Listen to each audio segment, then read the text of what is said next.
Jack, you are doing wrong. Liza is your childhood betrothed. How can you leave her and marry someone else? Ethan's voice thundered in the grand halls of Khan Haveli.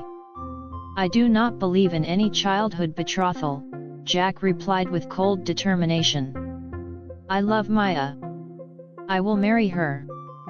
Ethan's heart sank. Liza was his only granddaughter, the apple of his eye, who had grown up in this mansion after losing her parents. Her parents had once wished that Liza be betrothed to Jack. But today, Jack shattered that promise. I have made my decision and I cannot go back even an inch. John, Jack ordered, his voice firm. Tomorrow you will go to Maya's house with Moore and Plar to get my proposal. Ethan's heart wept. He had never imagined Jack, whom he had raised like his own son, would hurt him so deeply. Jack had first met Maya in the city. She was there celebrating her birthday with friends. Her laughter, her innocence, she had captured his heart in an instant. That very day, Jack proposed. When she refused, Jack's obsession only grew stronger. He went straight to her house, intimidating her middle-class parents. Being a Khan, the head of 10 villages, Jack's words carried weight and fear. Her parents, terrified of his wrath, reluctantly agreed. But when Jack's parents and Ethan Khan arrived at Maya's home with the formal proposal, the house was locked. The family had vanished without a trace. Jack searched every corner of the city, questioning neighbors, but all he heard was silence. If she hides in the netherworld, I will still find her, he vowed, his fists tightening over the car's bonnet, his nostrils flaring with fury. A month passed. No sign of Maya. Meanwhile, Ethan Khan called Liza back from the city hostel. Her studies were nearly complete, and her exams were a month away. Her return brought life to the mansion, her laughter echoing in the halls. One rainy evening, Liza danced in the garden, spinning like a carefree bird. Jack had just returned from the city and froze at the sight of her. She was radiant. Something stirred in him, something different from what he had felt for Maya. He stepped closer. Suddenly, Liza twirled and collided with his chest. For a heartbeat, the world stood still. Their eyes met, and Jack saw 2 tiny moles above her lips, familiar, hauntingly familiar. His heart skipped. Who are you? He demanded harshly. Liza, startled, ran inside without answering. What neither of them knew was that Maya, desperate to escape him, had moved with her parents to their ancestral village. There, her marriage was arranged with her cousin Shazam, a kind and educated man of good morals. Maya gladly accepted, relieved to be free of Jack's suffocating shadow. When Jack learned this, his fury boiled. But Ethan saw an opportunity. Jack, John said firmly, you are the head of this village. Instead of wasting time chasing a girl, you should fulfill your duty. Marry Liza. She is in your name. This is the only way to end this madness.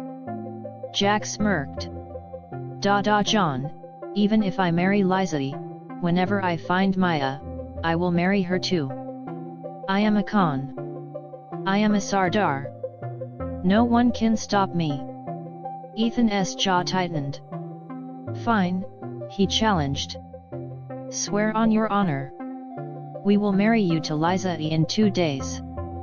If you find Maya within 6 months, marry her too. But if you fail, you will forget her and honor Maya as your wife. Do you agree? The weight of his grandfather's words struck Jack. Khans never broke their word. After a long pause, he nodded. I agree. And so, the preparations for Jack and Liza's wedding began. Liza was stunned when she learned of the sudden decision. Her exams were near, and now she was to be married, but she respected her grandfather too much to object. Just 2 days later, as the wedding preparations were underway, a line of vehicles stopped outside Khan Haveli. Javed Shah stormed in, his stick striking the ground with every step. "Ethan Khan! Come out!" he roared. The courtyard filled with people. Ethan appeared, his presence calm but commanding. "Lower your voice, Javed Shah. This is Khan Haveli, not Shah Haveli. Where is Liza-e?" Javed Shah bellowed. "I will not let this marriage happen without my permission."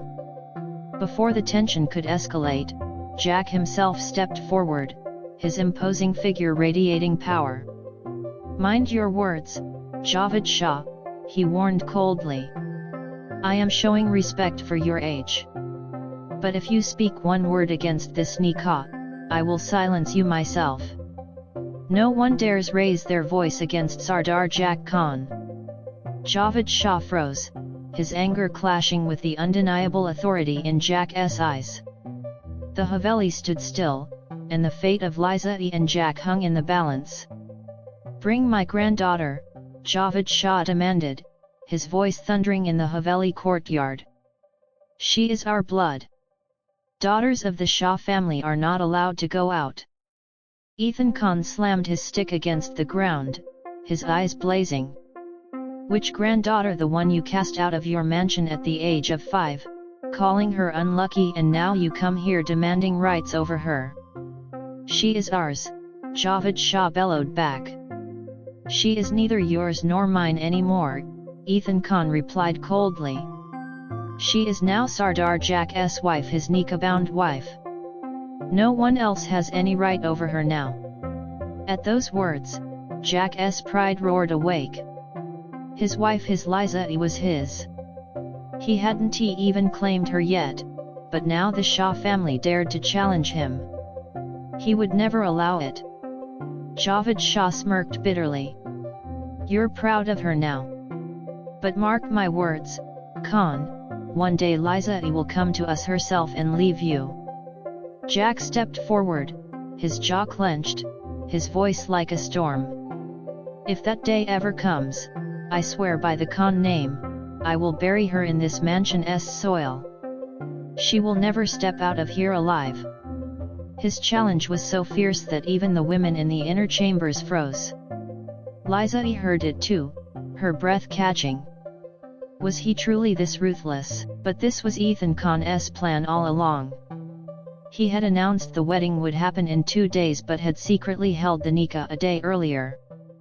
By the time the Shah family arrived to cause chaos, it was already too late. Liza-e Shah was now Liza-e Khan. And for the first time, Ethan's chest swelled with pride for his grandson. Jack had proven himself worthy of being a Khan. Meanwhile, far away, in the quiet of Shah Haveli, Maya was startled awake from a nightmare. Pale and trembling, she rushed to the kitchen where Shahzam, her new husband, was warming his food. "Maya, are you all right?" he asked gently, handing her a glass of water. "Yes," she whispered, though her hands trembled.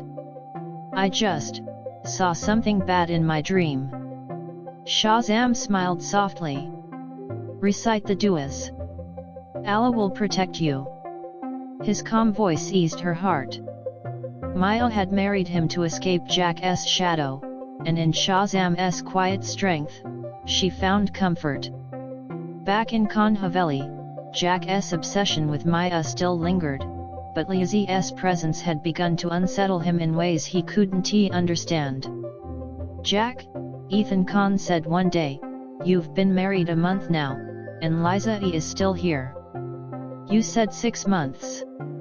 Why this delay in her farewell?" "I want her here," Jack replied curtly. "And if you think I will give her away so soon, forget it. Whether I find Maya or not, Liza-e is mine. She will remain my wife for the rest of her life. A Khan never sets his wife free."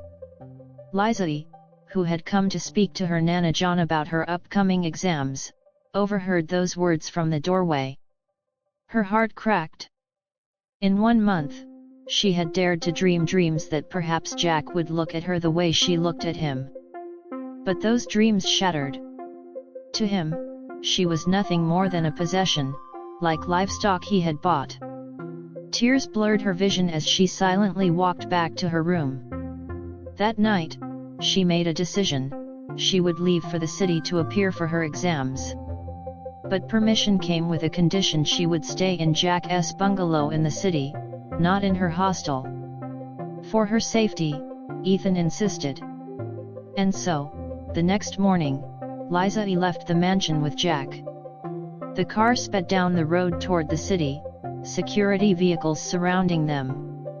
A tense silence filled the car. Jack, stern and unyielding, gripped the steering wheel, while Liza sat quietly, her heart aching. But suddenly, Jack's eyes sharpened. In the rearview mirror, he spotted unknown vehicles tailing them. He reached for the gun in his dashboard. "What happened?" Liza asked nervously, pulling off her veil. "Cover your face," he ordered, his voice low and dangerous. Before she could question him further, gunfire erupted. Bullets whizzed past, but Jack's security convoy formed a shield around them. One car, however, broke through. Shaw was inside, his rifle raised. Jack swerved sharply, avoiding the first shot. Then, in one swift motion, he rolled down his window and fired back. His bullet struck Aswant's arm. Liza gasped. "You hit Aswant, bro." Jack turned to her, his face darkening. "How do you know his name?" "He's my uncle's son," Liza whispered. "He would never hurt me." But Jack knew the truth. Aswant's bullet wasn't meant for him, it was meant for her. By the time they reached the city bungalow, the tension was boiling over. Jack dragged Liza inside, locking the door behind them. "How do you know Aswant Shah?" he demanded, his hand gripping her wrist. "He's my blood," she snapped back. "If you try to hurt me, I'll go to the police." Jack froze, then laughed bitterly. "You dare threaten Mr. Jack?" He stepped closer, his voice a dangerous whisper. "You think your rights matter more than mine?" "I'm educated," Liza shot back, trembling but unyielding. "I know my rights. And I will not bow to you." Her defiance burned through him. No one had ever dared speak to him this way, not even his men. And now, his own wife, this stubborn girl, was standing up to him. And that night, their clash turned into a storm, one that neither of them would ever forget. When dawn came, Liza lay silent, tears slipping down her cheeks, her heart heavy with confusion and pain. Jack, too, stood by the window, his mind a battlefield. He had claimed his right over her, but why did it feel like she had claimed something far greater from him? Perhaps, without knowing it, Liza was breaking the walls around his heart.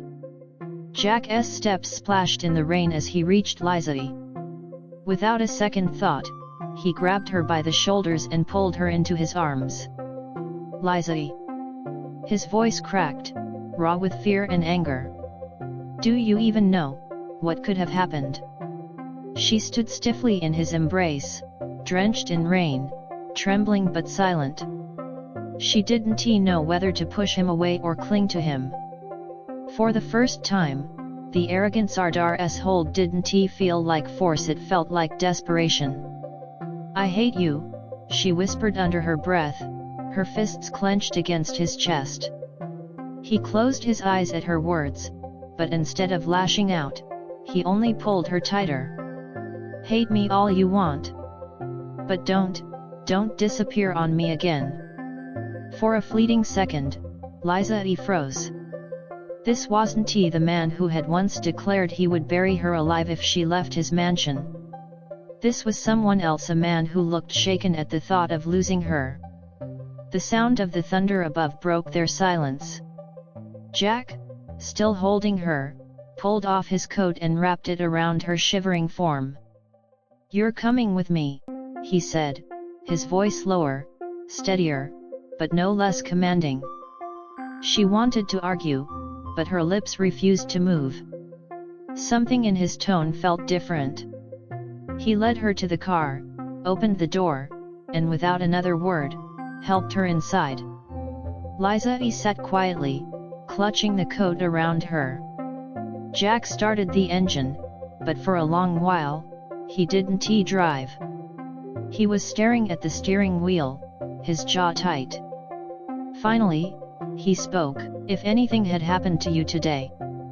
His voice broke for a fraction of a second, and he cut himself off. Liza's heart skipped. This was the first time she had heard a crack in Sardar Jack's iron-like voice. The drive back was silent, except for the hum of rain on the windshield.